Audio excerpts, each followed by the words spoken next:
big fat version of Robin Hood all through third quarter, and we decided to write our own play. This is a very long story, and this play doesn't tell the whole story, but we sort of tried to capture all of the main elements. They're sort of repeating themes from the book. The students wrote the play pretty much themselves and planned it out themselves, and so we hope you enjoy the production. All right.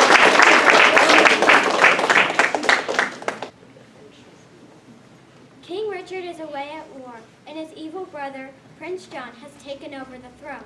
Many peasants are starving. Much the Miller is one of these peasants. He has to break the law just so he can get food to feed his family. I can't believe I have to break the law just so I can get food for my son. What choice do I have, though? Let's get him, boys! Hold him still while I keep the irons. We'll make sure he doesn't do this again. No, not the irons. Anything but that.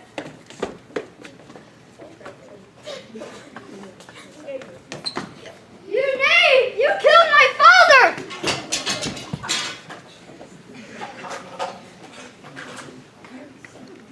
I'm very sorry that your father died, but you're welcome to come with us, son. Our band of men will watch out for you. I shall. Thank you.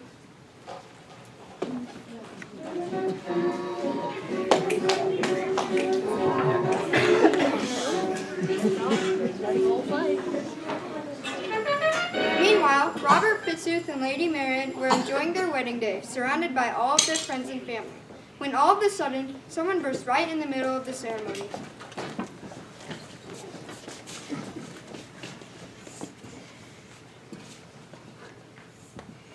Do you, Lord Robert, take Lady Marian to be your wife? Aye. Ah! Robert Fitzooth, you're under arrest. Oh, yeah? What is going on?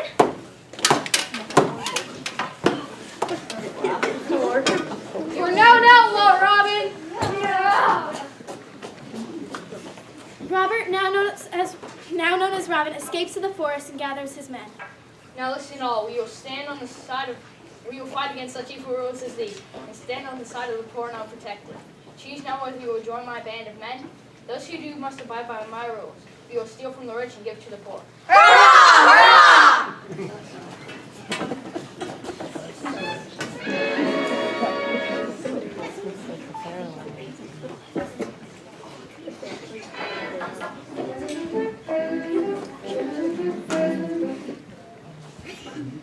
One day, Robin Hood was walking in the forest. As he approached a river, he went toward a narrow log, intending to use it to cross the river. However, someone else had the same idea. Ferryman, will you be so kind as to ferry me across the river? I am not a ferryman, but there is a bridge down this way. Come, I will show it to you for a couple of gold pieces. A couple of gold pieces? I won't let someone lead me to the bridge for 500 pounds. 500 pounds? Are you challenging me? No, well, wait, yes. Well, hang me in a tree. It's on.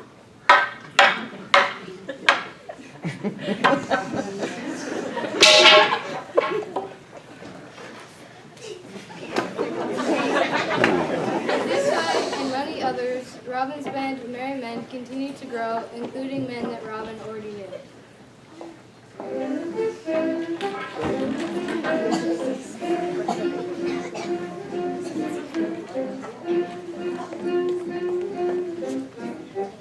Time went on, and they had many adventures together, defending the poor and powerless against the greedy, competing in contests of strength and archery, and even using disguises to trick those searching for them, including Marian, who they met in the woods one day.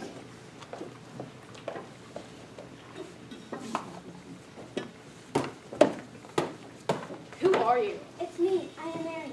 Yay!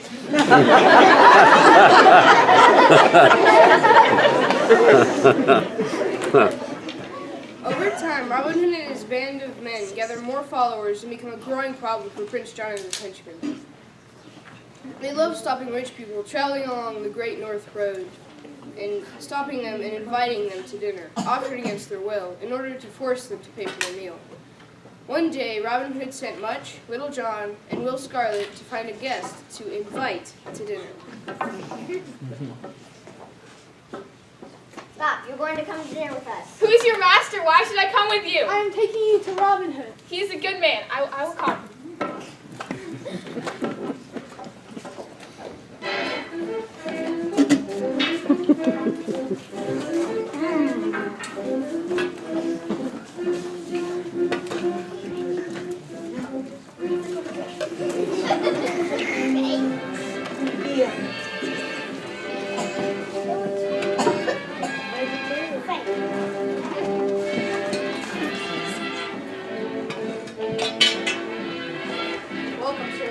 let us speak. Thank you. After the guests finished their meal, Robin would demand all the money they had in payment. Now you must pay for your dinner. Do you have any money? No, I am but a poor man and only have 10 shillings. Search him. He speaks the truth. Not only am I poor, but I must pay 400 pounds by the morrow. If I do not pay, I will lose all of my lands. It's true. He owed a lot of money.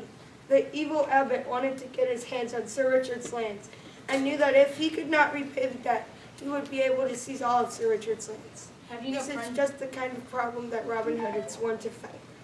Have you no friends who can loan you the money? No, not one. Well, I will lend you the money then. Thank you. I'm sure she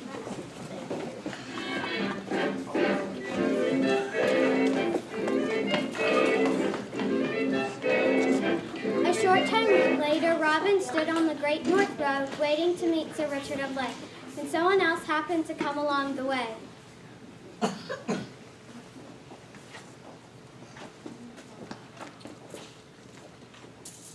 Will you join us for dinner? No, thank you. You will come.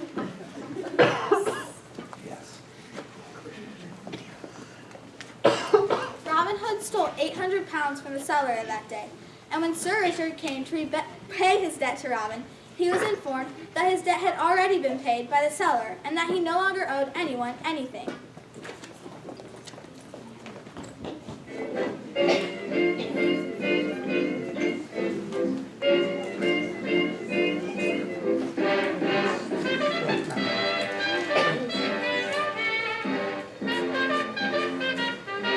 As time went on, Robin Hood became famous all over the countryside, and people considered him a great hero. Other men were inspired by his actions, and one day, Robin heard about a man named George Green. But Robin was jealous of all the attention and praise that George was receiving.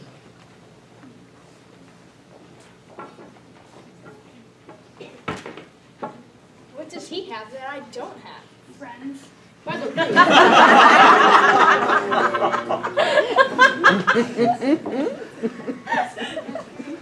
George had also heard all about Robin and was eager to meet him. I've heard so many stories about this Robin Hood, and I'd love to meet him one day. Oh, yes, I agree.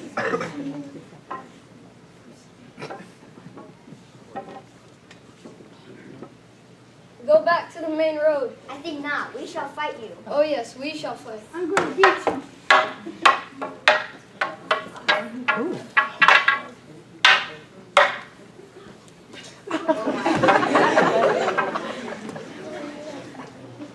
But as they fought, George's strength was greater than that of Will's and John's, and they were defeated. Let's see how well you do fighting me.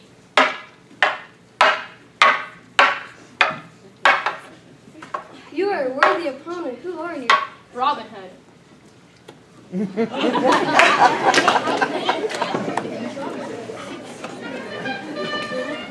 just like that, George Green joined Robin's band very much. And just like that, George Green joined Robin's band very much.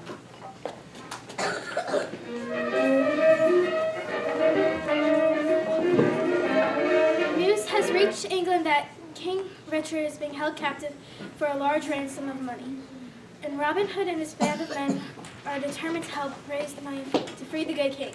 They double their efforts to gather money and invite even more people to dinner.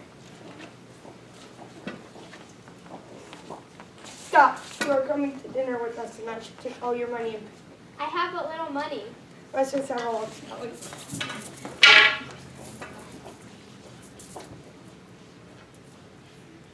This will make a good contribution to the ransom for King Richard. I must take this to Robin.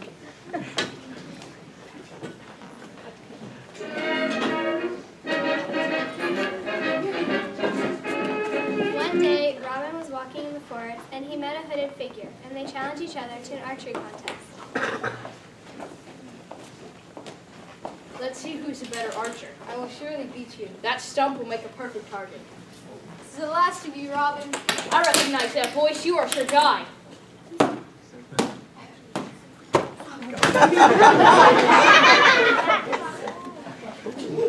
After Robin Hood had killed Sir Guy, he blew his horn, and the sheriff assumed that Sir Guy had killed Robin.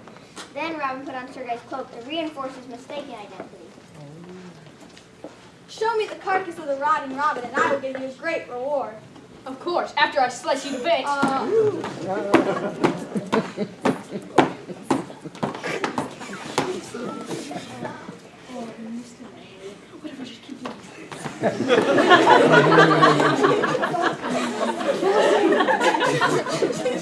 Robin, Will Scarlet has been killed.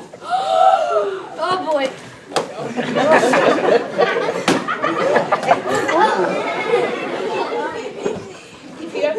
Thank you. If you ever need my help, I will be here, standing strong. I doubt I'll ever need any help, but thank you anyway.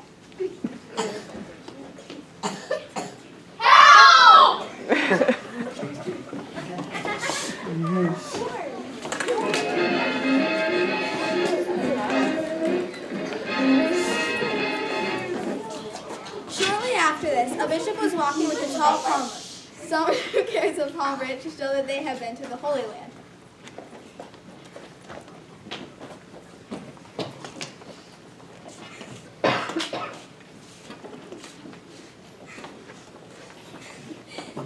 Hello, you must join us for dinner. Searching, boys. After they searched the bishop and the palmer, they suddenly realized that the palmer is actually King Richard in disguise, finally returning home to England after years away in the wars. King Richard. In truth, we have waited many years for your return, good king. My lady and I have even waited for you to marry us. Will you do us the honor? Of course. It's a joy to grant favors to loyal subjects such as you.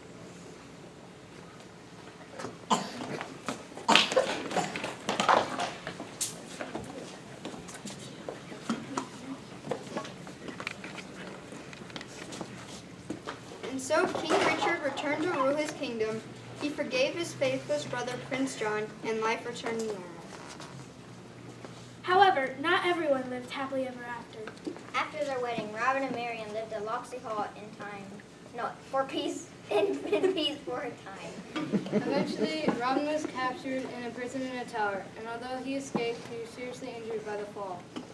In grief, Marian removed herself to a nunnery and became a nun. Later, Robin Hood retreated to Marian's nunnery, where an evil prioress let him bleed to death. Little John became a monk and paid his homage to God, but later left under mysterious circumstances, and rumors spread about him all over England. Father Tuck lived in a hut and occasionally visited town. This is our retelling of the legend of Robin Hood. There are many different versions, and no one knows what is actually truth and what is fiction. Thank you for coming.